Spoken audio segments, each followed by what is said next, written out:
क्या होगा जब दो भाई अपने पिता का बदला लेने निकलेंगे। ये दोनों कोई आम इंसान नहीं है, एक डिटेक्टिव है तो दूसरा नेवी सी। कहानी की शुरुआत होती है और हमारे सामने एक मार्केट का दृश्य आता है। यहाँ पर हम एक आदमी को देखते हैं जिसका नाम है वॉल्टर। वॉल्टर को देख करके ऐसा लग रहा है कि वो कुछ लोगों से अपना पीछा छुड़ा करके भाग रहा है, मगर ये लोग इतनी आसानी से उसका पीछा नहीं छोड़ने वाले। कुछ देर के बाद वो अपने कपड़े भी बदलता है और चला आता है सड़क पे, मगर यहाँ आते ही ये गाड़ी उसे कुचल करके निकल जाती है। कुछ समय के बाद हम उसके बड़े बेटे को देखते हैं जिसका नाम है जेम्स। जेम्स एक नेवी सील हुआ करता था, पर अब वो लोगों को ट्रेनिंग देता है। ट्रेनिंग के बाद वो जैसे ही बाहर आता है, एक सिपाही आकर के उसे बताता है कि उसके पिता की मौत हो गई। जेम्स सीधा पहुंचता है मुर्दा घर और अपने पिता को देखने के बाद कुछ देर के लिए वो भावुक होता है, मगर फिर अपने आप को संभाल लेता है। जिस चीज को देखने के बाद हम इस बात को समझ पाते हैं कि उसके ताल्लुकात अपने पिता के साथ कभी भी अच्छे नहीं थे। घर आने के बाद वो अपनी पत्नी को ये बात बताता है जिसका नाम है लीला। इनके 2 बच्चे भी हैं, मगर अपनी पत्नी को बहुत ही अजीब तरीके से इस बात को बताता है। वो अपने पिता को डैड भी नहीं कहता, उसके नाम से बुलाता है। कहता है कि फाइनली वॉल्टर मारा गया और उसने खुद ही अपने साथ कुछ ऐसा किया होगा। हर तरफ उसने अपने दुश्मन फैला करके रखे थे। इस बात को सुनने के बाद हमें पता लगता है कि वॉल्टर भी एक एजेंट था।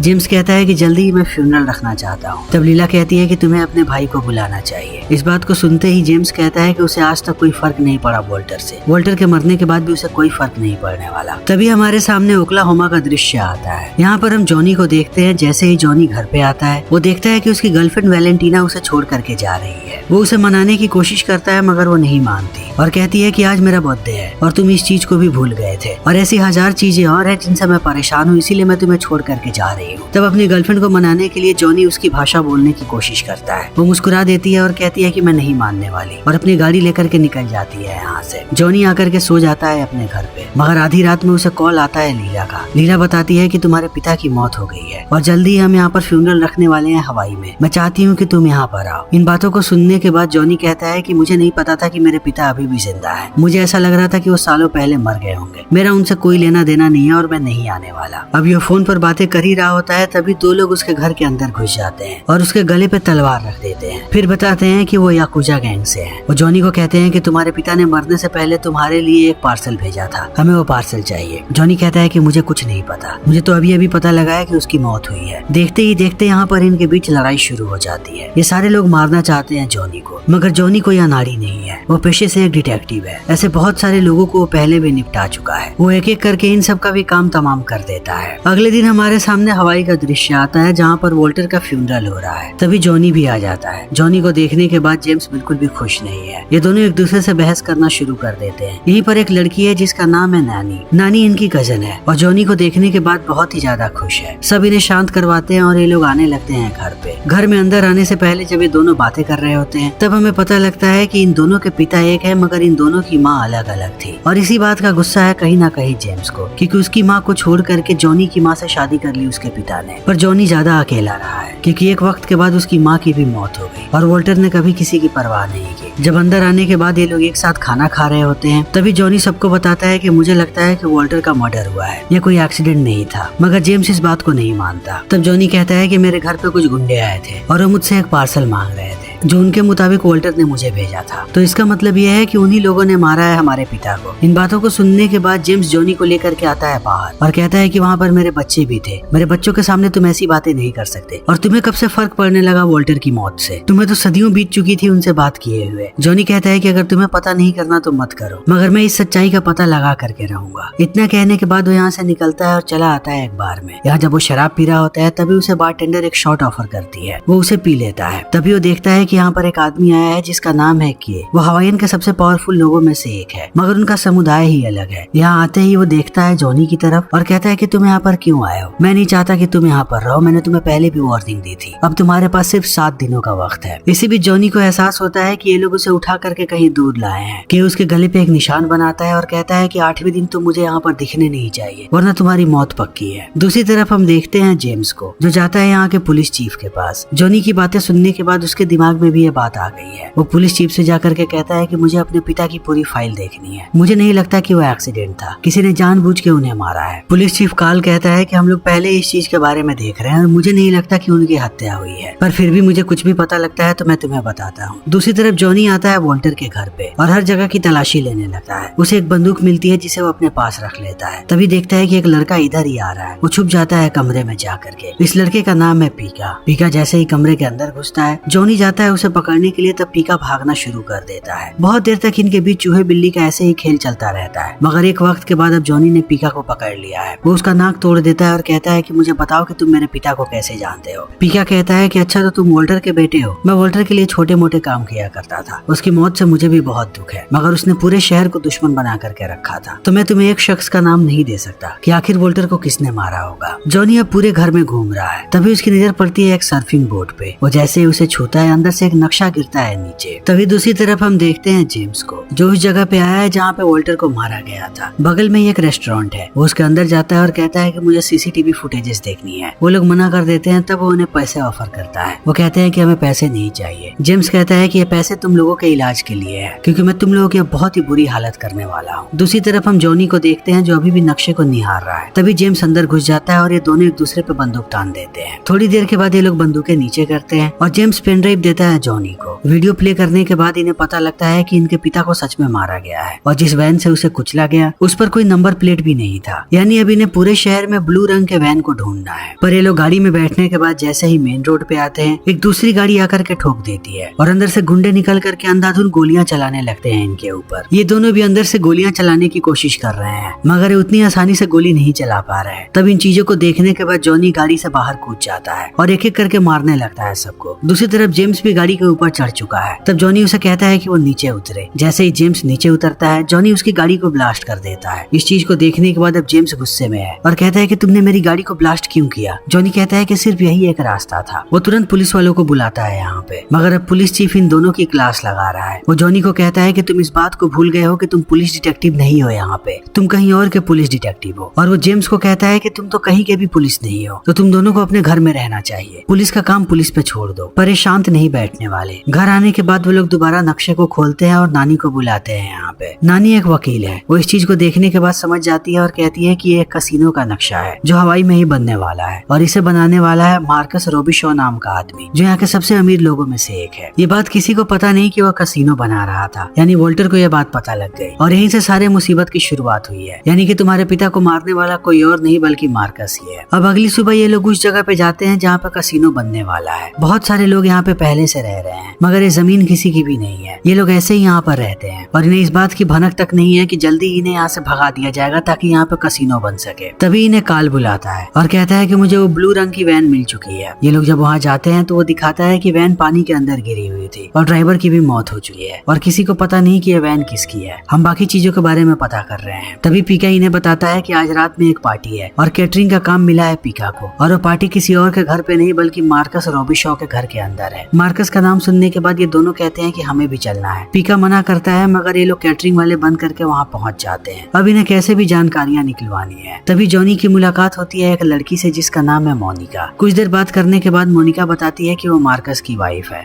और जॉनी कहता है कि वो अपने पिता के कातिलों को ढूंढने आया है। तब मोनिका कहती है कि क्या तुम वोल्टर के बेटे हो? मैंने वोल्टर को हायर किया था अपने पति पर नजर रखने के लिए। मैं उसे तलाक दे रही हूँ, मगर एक वक्त के बाद वोल्टर की मौत हो गई। उसे क्या पता लगा मुझे भी नहीं पता। मैं चाहती हूँ कि कल आकर के तुम मुझसे मिलो, मैं यहाँ पर बात नहीं कर सकती। वहीं दूसरी तरफ हम देखते हैं जेम्स को, जिसके पास मार्कस के लोग आ गए हैं और वो उसे पकड़ करके लाते हैं नीचे। जॉनी भी यहीं पर है। मार्कस कहता है कि तुम दोनों यहाँ पर क्या कर रहे हो? अगर तुम लोगों को लगता है कि तुम्हारे पिता को मैंने मारा है तो तुम लोग गधे हो। मैंने तुम्हारे पिता को काम पे रखा था ताकि वो मेरी पत्नी पर नजर रखे। मुझे लग रहा था कि उसका चक्कर चल रहा है कहीं, मगर इसी बीच वोल्टर की मौत हो गई। इन बातों को सुनने के बाद ये दोनों जाने लगते हैं। इन्हें समझ में आ जाता है कि पति और पत्नी दोनों ने एक ही इंसान को हायर किया था एक दूसरे पर नजर रखने के लिए, जो कि बहुत ही अजीब है। अगले दिन जैसे ही जॉनी बाहर आता है, उसे पता लगता है कि जहाँ पर वो मोनिका से मिलने वाला था वहीं पर मोनिका को मार दिया गया है। तब उसे पहली बार शक होता है मार्कस पे कि मार्कस बहुत ही घिनौना इंसान है। उसने अपनी पत्नी को भी मार दिया, यानी कि वो कुछ भी कर सकता है। वो चला आता है मार्कस के घर पे और सारे गार्ड्स को पीट रहा है ताकि वो मार्कस तक पहुंच सके, मगर एक वक्त के बाद टेजर से वो लोग उसे बेहोश करके नीचे गिरा देते हैं। तब मार्कस आता है सामने जॉनी के। जॉनी कहता है कि तुम एक बहुत ही घटिया इंसान हो, तुमने अपनी पत्नी को क्यों मारा? मगर मार्कस इन बातों का कोई जवाब नहीं देता और पुलिस के हवाले कर देता है जॉनी को। तब उसे छुड़ाने के लिए यहाँ पर गवर्नर आता है। जॉनी अब छूट चुका है और जैसे ही बाहर आता है उसकी नजर पड़ती है जेम्स पे, मगर वो उससे बात नहीं करता, उसे इग्नोर करके जाने लगता है। तब जेम्स उससे कहता है कि आखिर तुम मुझसे इतनी नफरत क्यों करते हो? फिर ये दोनों लड़ना शुरू कर देते हैं। बहुत देर तक इनके बीच लड़ाई होती रहती है। कुछ वक्त तक जेम्स हमला नहीं करता, मगर एक वक्त के बाद वो भी बड़ी बेरहमी से मारता है जॉनी को। तब जॉनी बताता है कि वो बहुत ही छोटा था जब उसकी आंखों के सामने उसकी माँ को मार दिया गया। उसके पिता ने कभी उसकी परवाह नहीं की। जॉनी को लगता था कि जेम्स उसकी मदद के लिए आएगा, क्योंकि जेम्स के अलावा उसके पास कोई नहीं था। मगर जेम्स ने भी उससे मुंह मोड़ लिया और ये बात उसे अंदर से खाती है। वो हमेशा अपने भाई का इंतजार कर रहा था ताकि वो उसकी मदद के लिए आए। जेम्स कहता है कि उसे अफसोस है कि वो अपने भाई के लिए क्यों खड़ा नहीं हो सका, मगर अब वो उसके साथ लड़ना नहीं चाहता।